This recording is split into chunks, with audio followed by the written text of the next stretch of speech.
We're the Link Sisters. I'm Kristen. And I'm Trisha. And this week we are talking about dairy. And dairy alternatives. True. First, we're going to talk about our experience with dairy in general. So, dairy is this big food group that people are talking about a lot when it comes to health problems. And the first time I heard that dairy could be like a problem for me was when I was in college, actually. It was pretty late in life for somebody to offer that suggestion for my acne. But a friend told me that pasteurized dairy isn't meant for the human body. And I literally was like, what are you talking about? And I kind of thought about it.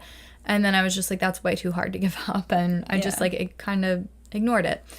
And then when I made my food diary, which I talk about in our past posts, I was keeping track of what foods were causing my reactions, and dairy was absolutely one that was causing cystic pimples and hormonal pimples. Anything around my chin area that's considered hormonal acne, and I was definitely having that in my jawline. I would say it was all related to dairy. So understanding why that was affecting me that way was a huge obstacle, but we kind of figured out this overwhelming topic in a way that we can just break down for you in a simple way. It is kind of a little bit complex, but we're breaking it down. Don't you worry, you'll get it. We got you.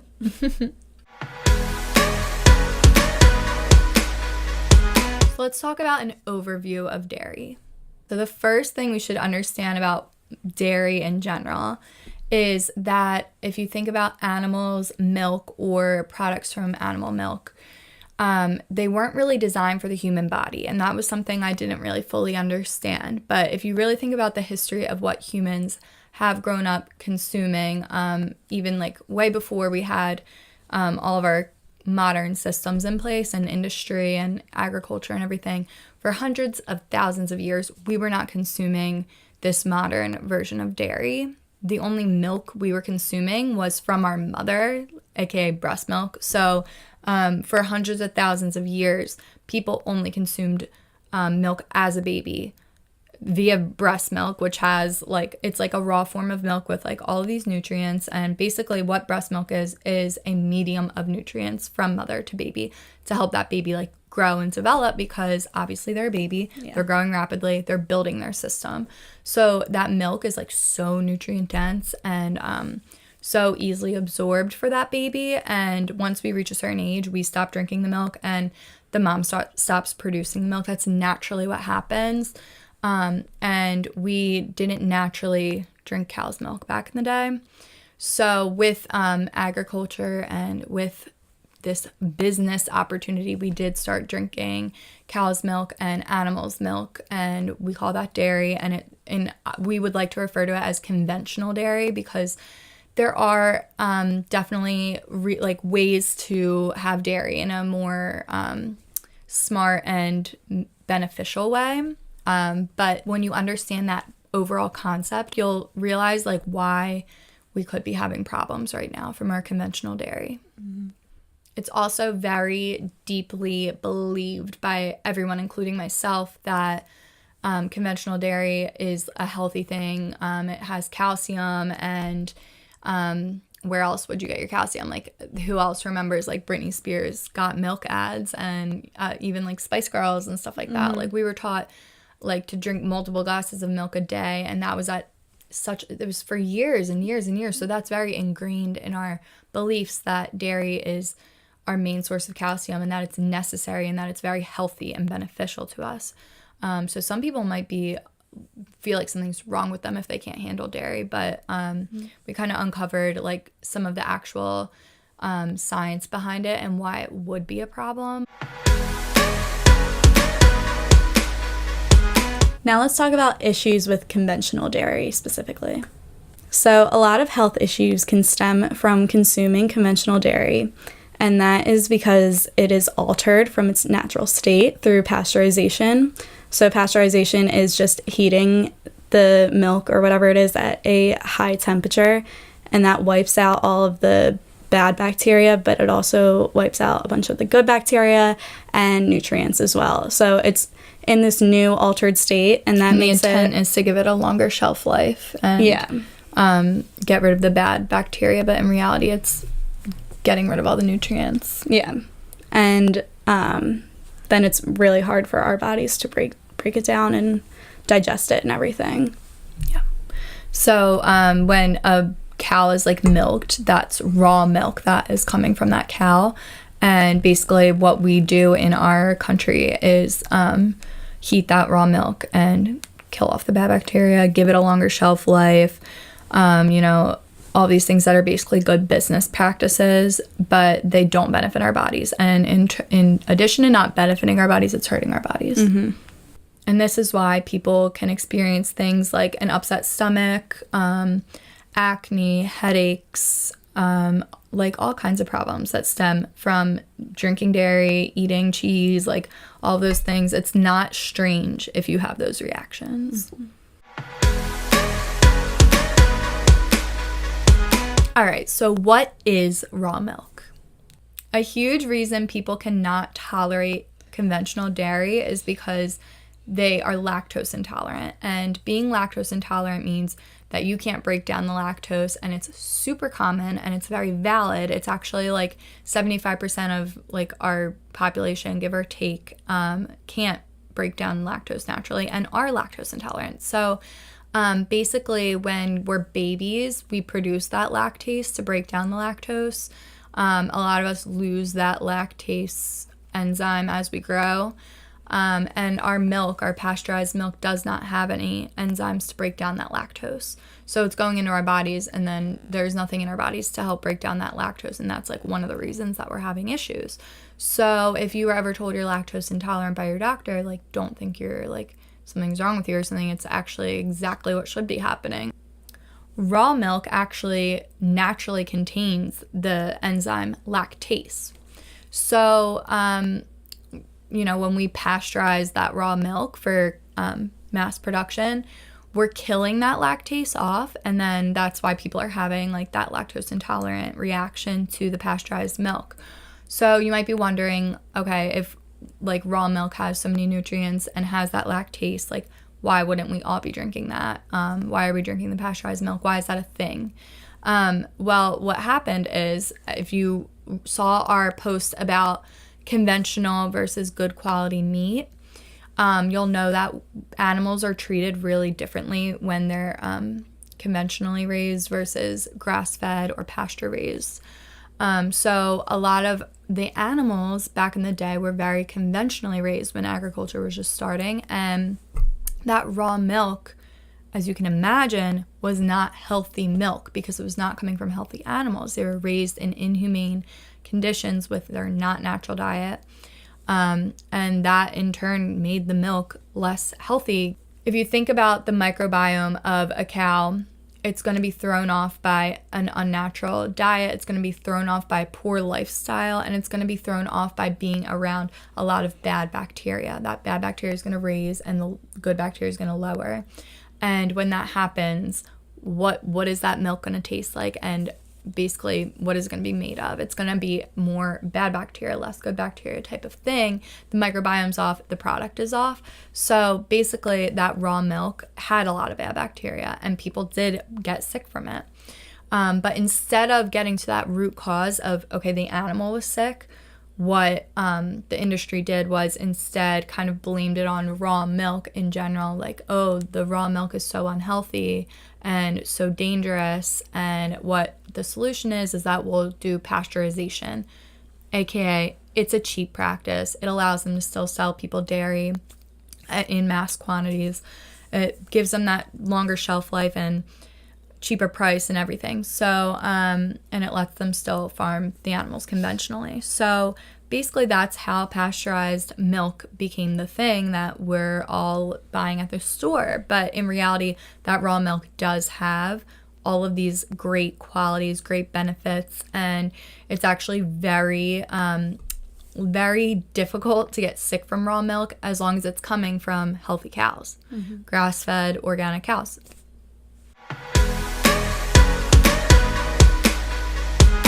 So next we want to talk about the benefits of raw milk. So raw milk is a really amazing form of dairy when it is grass-fed. So it has all of these healthy and digestible nutrients such as fats, vitamins, minerals, etc., prebiotics and probiotics. It has that enzyme that it has the lactase to help you break down the lactose. It can be compared to like the value of like a mother's breast milk. So it's very nurturing, and it's something that would help someone grow and maybe like build on their system. And so if you are interested in drinking raw milk, do some more of your own research and make sure it has the organic label and a reliable grass-fed label, or that it's coming from a farm that you really trust and you understand how the animal's being treated and everything, so that it's good quality raw milk. When consuming dairy, we like kind of want people to kind of think about the purpose of milk and just kind of like consider your life and your individual circumstances and what milk is actually used for and what you need. And I would say that like I use raw milk, grass-fed raw milk, because I definitely have had damage to my microbiome and my gut, and it's something that has been one of the main sources of a lot of my problems, and I've been able to identify that, and I know that the raw milk is actually something that like I don't want to be drinking forever, but right now as I'm like rebuilding my system, I think it's like a really useful tool.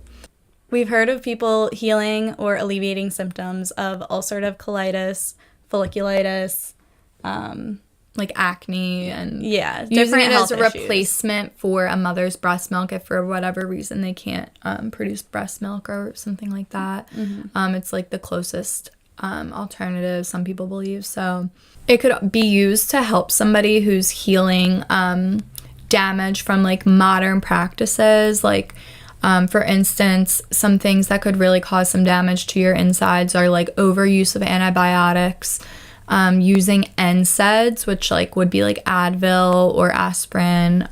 They can be very damaging to your gut lining.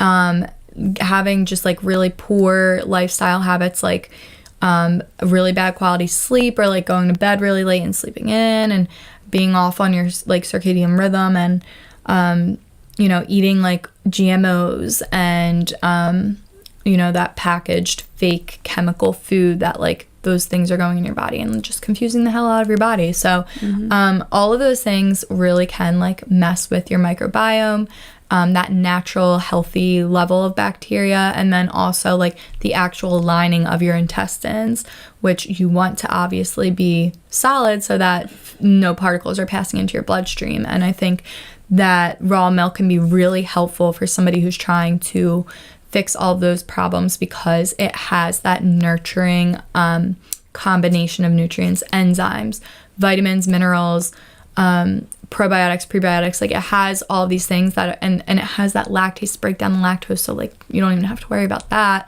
And many people that are lactose intolerant can sometimes handle raw milk. So it's just a personal decision of if you want to consult your doctor as well. Definitely. It's definitely for some situations in some cases, and it can be beneficial. So if you're interested, look into it, consider if that's something for you.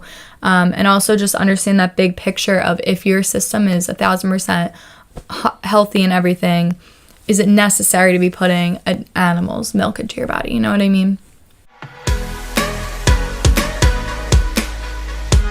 So ultimately, it's become very apparent that pasteurized conventional dairy has been heated to wipe out a lot of the good bacteria, the nutrients, and the enzymes, which make it really hard to break down and actually don't really make it very beneficial to us.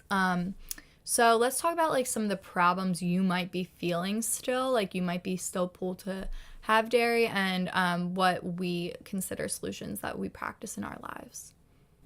Okay, so let's say the problem is you want to continue eating dairy products. The solution would be to use dairy alternatives or use grass-fed raw dairy. And this is like way easier than it used to be, because the demand for dairy alternatives has grown so much, and it's continuing to expand into new brands and things like that. So there's definitely things out there. So one of the things you can swap is cow's milk for something like coconut milk, hemp milk, soy milk, almond milk, cashew milk. Like, there's a million. There's hazelnut milk. Or obviously the grass-fed raw milk. Yes, exactly.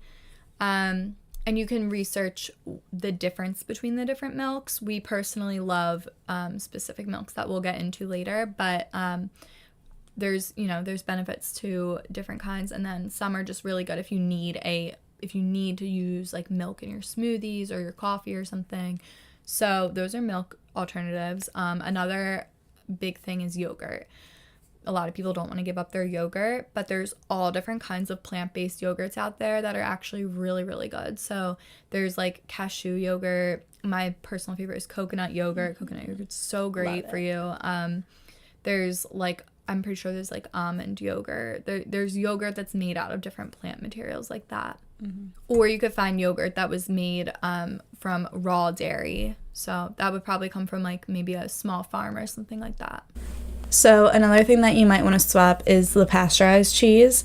And you can make your own plant-based cheese, like out of cashews. Kirsten's done that before. And then if you wanted to buy it at the store, there's a big brand, Daiya, D-A-I-Y-A. And we know that's really popular with a lot of our vegan friends. And there's like other brands too now that like the dairy alternative market is like booming. The demand is like up. Yeah, exactly. So yeah, those are your alternatives. Also, you could do raw cheese. So that's that. We find that like at our local like co-op from different farms. Yeah.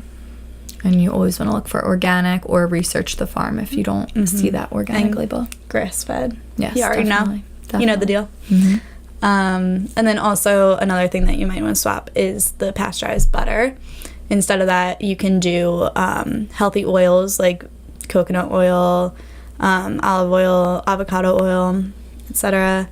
And then also we like ghee, which is clarified butter, or the raw butter, which again, organic and grass-fed. And you can probably find that from like a farm. Yeah, a reliable farm. Yeah.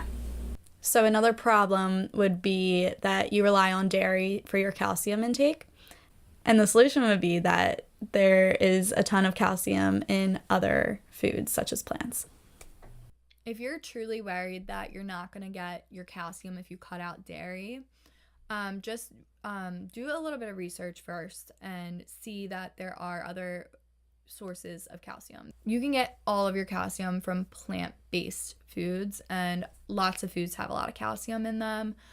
And also for hundreds of thousands of years, just have that understanding humans weren't drinking dairy. They weren't drinking milk past when they were little babies that stopped drinking milk. You know what I mean? So, and they were really thriving like with healthy bodies. So that whole reliance on dairy for calcium is more of like kind of like what we were taught through media. It's not necessarily the only way we can get calcium, and it's not necessarily a good way. So if you really are worried about your calcium, talk to your doctor about other sources of calcium.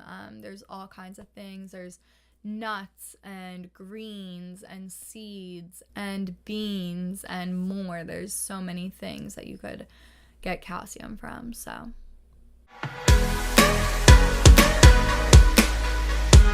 next we're going to talk about some of our favorite dairy alternatives. I personally love coconut milk, and I use it as my milk alternative. I consume it every day.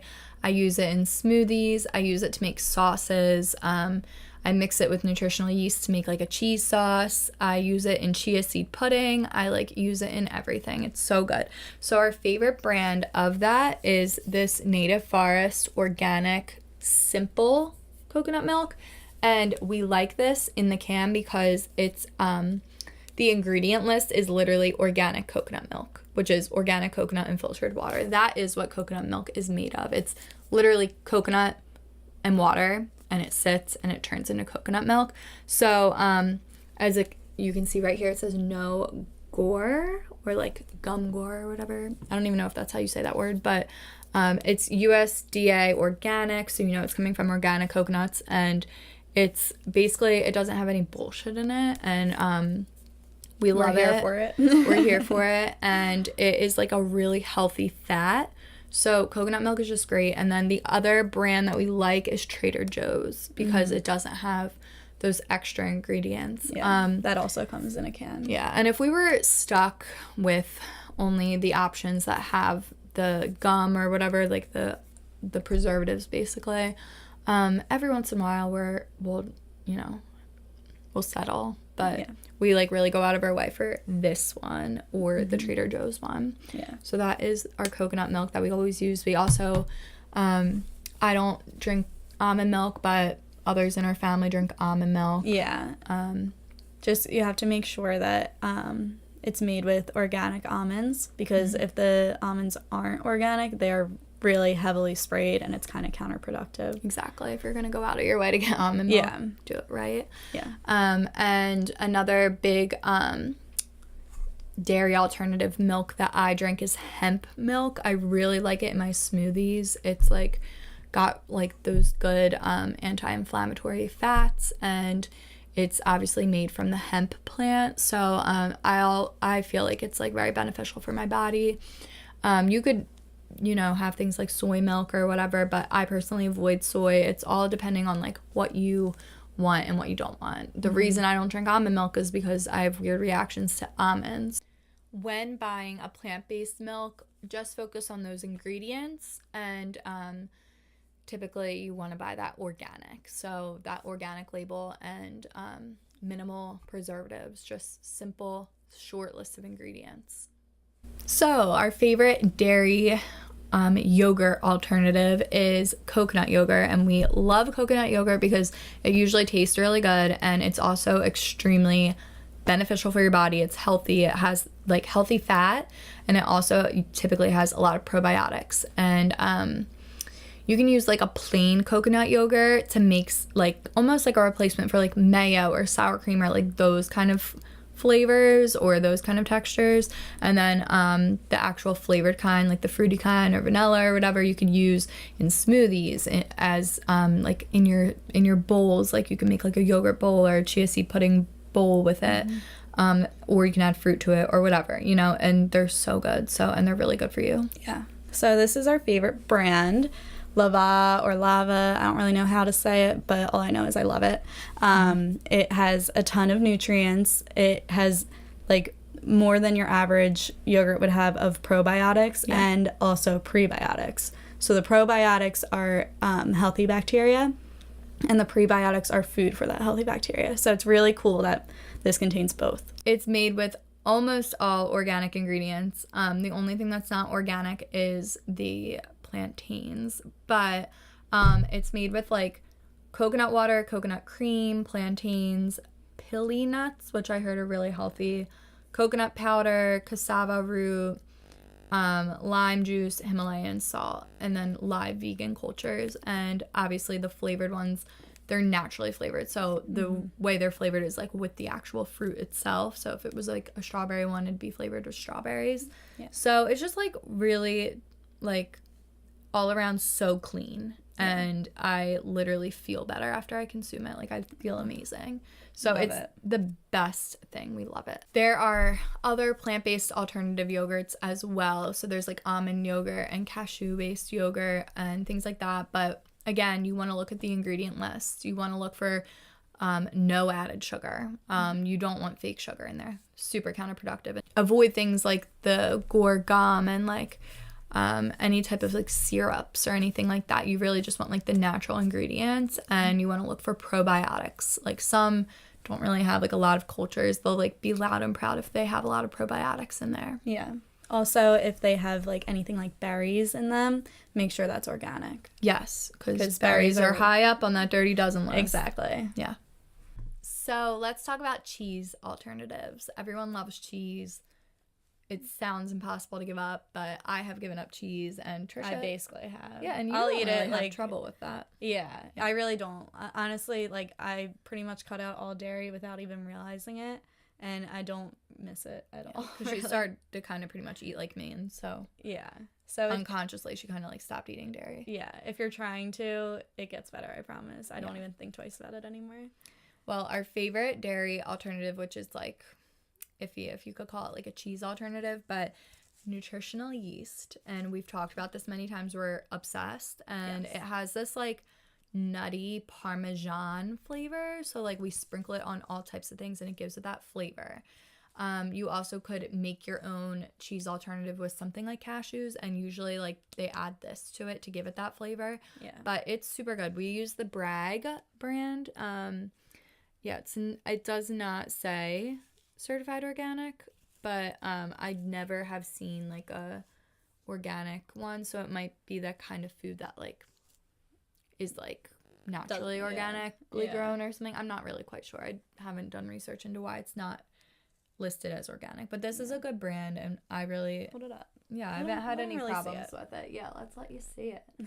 So we love nutritional yeast, and obsessed. we use it on everything from our eggs to our chicken to our popcorn, our avocados, our popcorn.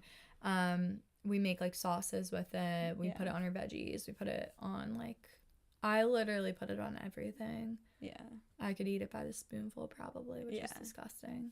I want to lick my plate whenever I have extra on and definitely my plate. always combine it with like some salt, some pink salt. So good. Really good combined with like garlic and onion powder. Really good combined with black pepper. It's really good. Yeah, give it a try. Yeah, it's so good. Other cheese replacements would be things like if you were to make cashew cheese, which like I've made it before. It was really good. Now I'm like not eating nuts, but it was good, and I think nutritional yeast was part of that too. There's all kinds of recipes out there. Maybe we'll experiment with recipes one day and add our favorite version of it. If you need a more real tasting cheese alternative, you can buy like pre-made if you don't feel like making your own. Like the most like widely known brand is like that Daiya brand, like Daiya.